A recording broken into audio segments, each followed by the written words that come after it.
आकाश में काले बादल छा गए हैं। The sky is overcast. बादल गरज भी रहे हैं। The clouds are also thundering. बिजली भी चमक रही है। Lighting is flashing. तेज बारिश हो सकती है। There may be a downpour. तो इस 10th वीडियो में स्पोकन इंग्लिश के आज आपको सिखाएंगे मौसम से रिलेटेड बहुत सारे नए वर्ड्स। सबसे पहले बात करते हैं फोरकास्टिंग की। हाँ, मौसम विभाग द्वारा पहले ही मौसम का पूर्वानुमान लगा लेने को कहते हैं फोरकास्टिंग, और मौसम विभाग को इंग्लिश में कहते हैं मीटीरियोलॉजी डिपार्टमेंट। भारत में कई तरह के मौसम पाए जाते हैं, कहीं बहुत ज़्यादा सर्दी और कहीं बहुत ज़्यादा गर्मी, और चिरापुंजी जैसे ऐसे जगह भी हैं जहाँ पर हमेशा बारिश ही होती रहती है। तो चलिए सबसे पहले आज बात करते हैं बादलों और बारिश की। तो अगर हमने कहना हो कि आकाश में बादल छाए हुए हैं तो हम कहेंगे द स्काई इज क्लाउडी। अगर कहना हो काले बादल छाए हुए हैं तो फिर हम कहेंगे स्काई इज ओवरकास्ट टुडे।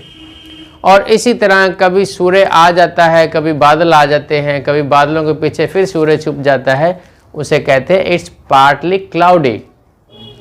बादलों के गरजने को हम इंग्लिश में रोल, रंबल, थंडर या रोर कहते हैं। जैसे बादल गरजे कहना हो तो हम कहेंगे द क्लाउड्स थंडर्ड।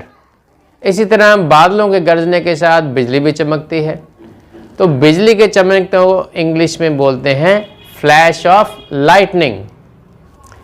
जब बिजली चमके तो उसके साथ हवा के झोंके भी आते हैं।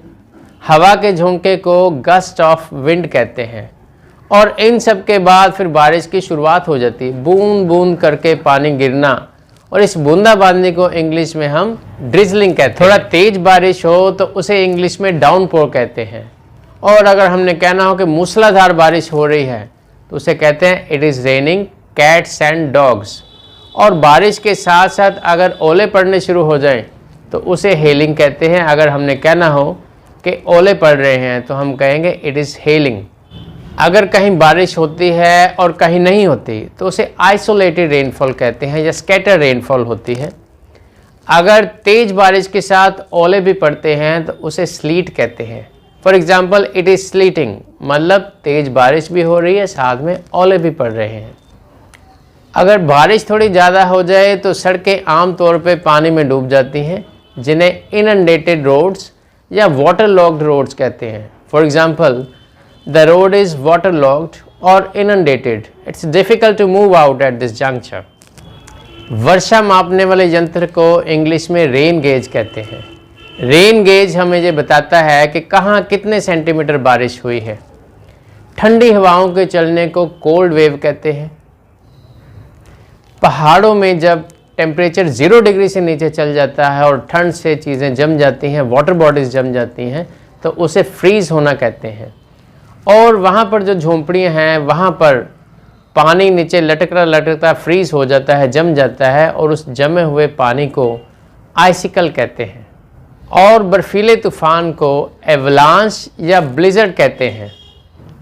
अगर कहीं बारिश बहुत ज़्यादा आ जाए और शहर के वाहन या उसमें से घर उसमें डूबने लगें तो उसे बाढ़ या फ्लड कहते हैं। और बाय चांस अगर बारिश हो ही ना, सूखा पड़ जाए तो सूखा पड़ने को इंग्लिश में ड्रॉट बोलते हैं। सर्दियों में अगर धूप खिली हो तो उसे हम बामी वेदर कहते हैं, मींस वार्म वेदर। पहाड़ों में बारिश पड़ने से कई बार मिट्टी खिसक जाती है और पहाड़ का कोई हिस्सा टूटकर नीचे गिर जाता है, इसे हम लैंडस्लाइडिंग कहते हैं। सर्दियों में धुंध पड़ने को फॉग कहते हैं।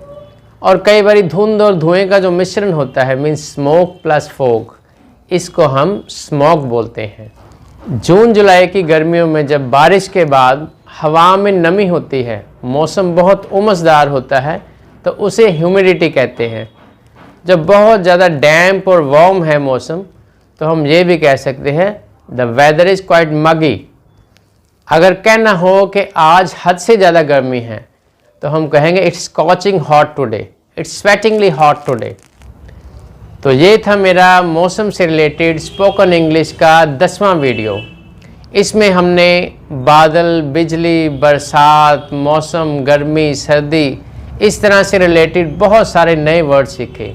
और अगर आप ये फ्री का स्पोकन इंग्लिश कोर्स आगे कंटिन्यू करना चाहते हैं तो please subscribe this channel. Video के नीचे जो लाल रंग का बटन सब्सक्राइब का है वो दबाइए and keep getting such useful videos. Thank you very much.